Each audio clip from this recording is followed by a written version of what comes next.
పోతే ఇక అన్ని విషయాల్లో కూడా పరిస్థితులు తల్లక్రిందులైపోతాయి.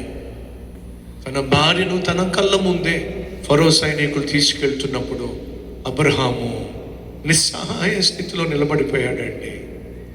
అబ్రహాము చుట్టూ ఉన్న వందల మంది సేవకులు ఈ డ్రామా అంతా చూస్తూ నిలబడిపోయారండి.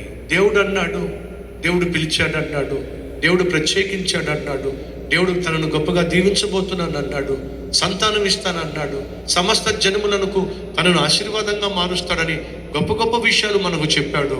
కానీ ఏం జరుగుతుంది ఇప్పుడు?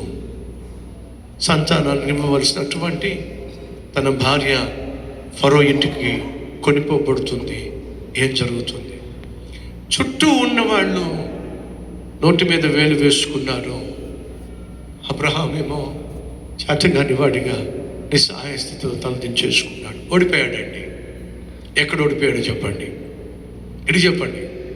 ప్రార్థనలో ఓడిపోయాడు. మా సహోదరి సహోదరులు, సమస్యలు సాధారణం, కొన్ని సమస్యలు అసాధారణం.